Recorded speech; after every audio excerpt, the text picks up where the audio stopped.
Next up on WTV, events coming up, a novel being read, this week's edition of Trivia with TJ, and today's Sports Minute. WTV's daily update starts now.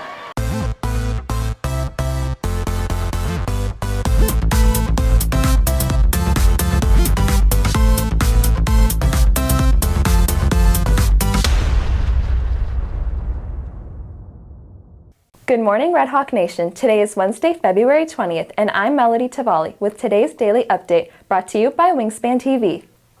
Tomorrow morning, the counselors will dedicate their time to inform parents on issues regarding their students. WTV's Isabella Santiago has the details. Tomorrow morning in the auditorium from 8 to 8:50 a.m., the counselors will be hosting Coffee with the Counselors for any 8th through 12th grade parents. This meeting's topic of discussion will be dangers facing teens, primarily focusing on vaping and juuling. The meeting will be held by a district student assistance coordinator, William Solari. Parents are asked to park in the student parking lot closest to Roller with the band truck and tower, rather than the front teacher parking lots. Reporting for Wingspan TV, I'm Isabella Santiago. In other news, an event to celebrate reading will be held this weekend, and the window to sign up is open now, but closing soon. WTV's Abby Cho explains. Library Palooza is open for parents and students in all grades throughout Frisco ISD. The event is free, but pre-registration is required by Friday, and the link can be found on friscoisd.org. The event includes presentations from well-known authors and illustrators, games with the Front Museum Tech Truck, and more. Library Palooza is Saturday from 9 a.m. to 12 p.m. at Centennial High School. Reporting for WTV, I'm Abby Cho. The school's cultural diversity is seen every day in the halls, in the cafeteria, and in the classroom. But it's not just seen, it's also being studied. WTV's Ankit Mazumdar has the story. The novel Things Fall Apart is being studied by English students where they're learning about the tribal side of African culture, telling the story of a man who wants to dispel his father's talented legacy.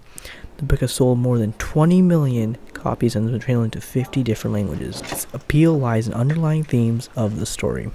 So in Things Fall Apart, one of the big themes is just the way we look at colonialism and the effect of colonialism on the people that get colonized. So I'm hoping that we'll at least think about the consequences of the way we connect with other people and ways to approach other people. For students, the study of African culture is enlightening.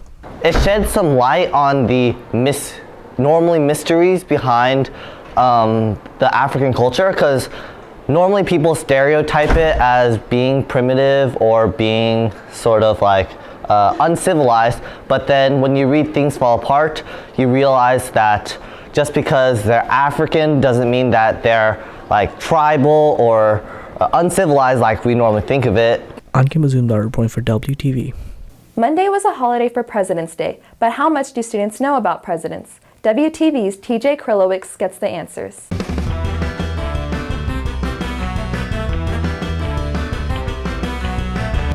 Hello and welcome to Wingspan Trivia. I'm your host TJ Krylowicz, and today we're going to be testing students' knowledge on presidents. George Washington. All right, it's Theodore Roosevelt. George Washington. Andrew Jackson. George Washington. Some Nixon dude. What's his name? I did not have relations with that woman. Clinton. Andrew Jackson. Nixon. Obama. JFK. George Washington. Barack Obama. Reporting for WTV, this is TJ Krylowicz.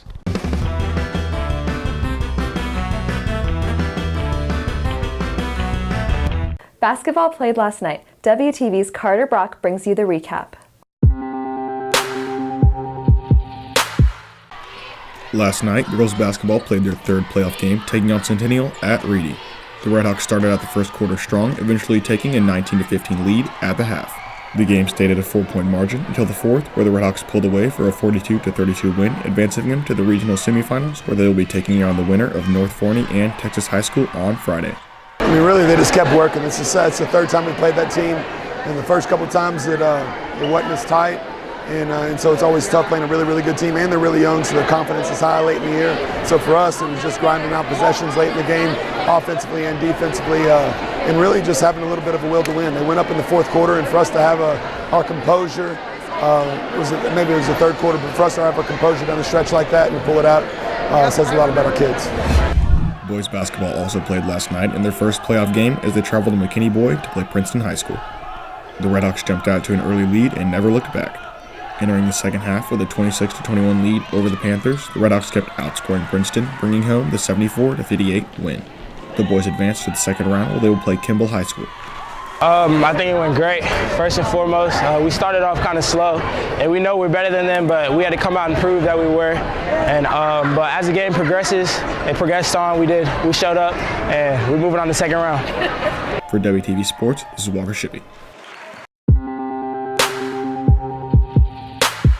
If you're looking for more from Wingspan, you can follow us at Liberty Wingspan on Twitter, Instagram, and Facebook, or visit our award-winning website, libertywingspan.com.